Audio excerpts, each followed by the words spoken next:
4:30 morgens. Ich bin immer noch in Amsterdam. Aber ich muss früh raus, weil ich mich heute mit richtig spannenden Leuten treffe.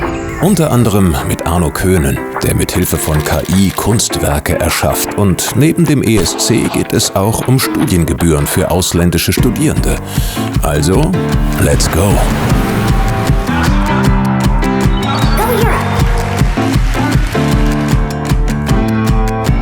Hallo, ich bin Götz Otto und mit meiner alten Feuerwehr unterwegs in Europa. Meine nächsten Ziele: Dordrecht und Rotterdam.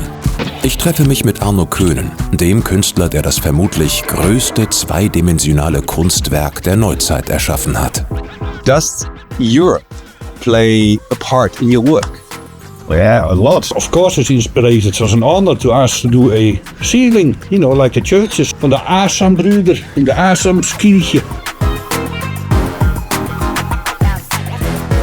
How long did it take? 3 months. But that was to create, the files to be printed on the ceiling. That took another year, I think, or a year and a half, to print everything and get it mounted up there. 4,000 panels from 1 by 1 meter. She folded out. I think it's 2 soccer fields wide. That's interesting. It's very European to use soccer fields as a measurement for things. That's it. Never thought about it. And you know exactly how big it is. Oh, you can picture that. Yeah, 2 soccer fields. Yeah, true. They always do that. Yeah, true. Oh, so many soccer fields.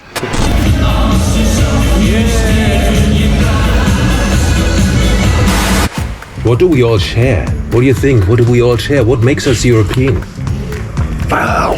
Why are people trying to flee over here? Because life's good here.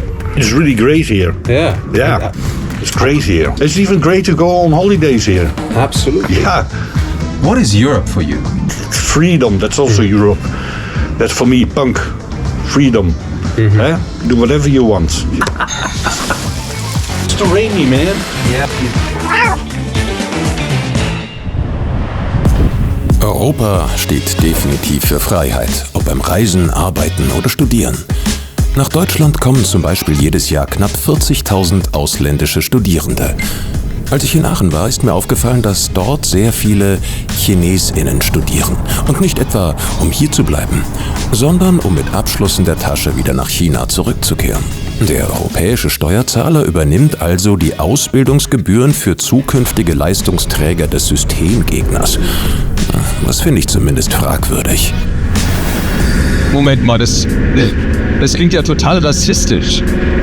Willst du etwa allen Chinesen verbieten, in Deutschland zu studieren, oder ist ja noch allen Nicht-Europäern? Nein, aber wenn sie wieder zurückgehen, könnten sie doch für ihre Ausbildung bezahlen. Weißt du, was ein Studium zum Beispiel in den USA kostet? Da muss ich mal drüber nachdenken. Aber bis dahin habe ich noch ein weiteres spannendes Treffen. In Dordrecht gibt es ein ziemlich einzigartiges Museum, das Onderwijsmuseum, also Erziehungsmuseum. Dort treffe ich mich mit der Leiterin Petra Reinhut. Eurovision Song Contest, do you watch that? Of course I do. Of course. We just had a huge fit about our competitors for the European contest because they're singing. I haven't heard them. They say it's terrible, so they're not gonna win. Euro, let's go together. It's now or never. I love you all. Welkom in Europa, blijf hier tot ik doodga. Europa, Europa. What you learn during your youth and your until about 12, 13, are the convictions that stays the longest with you. I think it would be wise to do that a little bit more about Europe.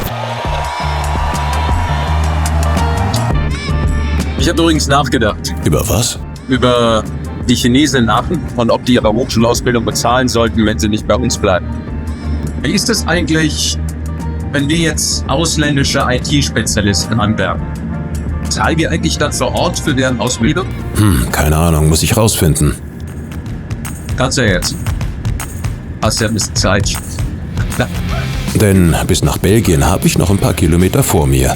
Also bis zum nächsten Mal bei Go Europe. GoPro-Aufnahme, Stopp!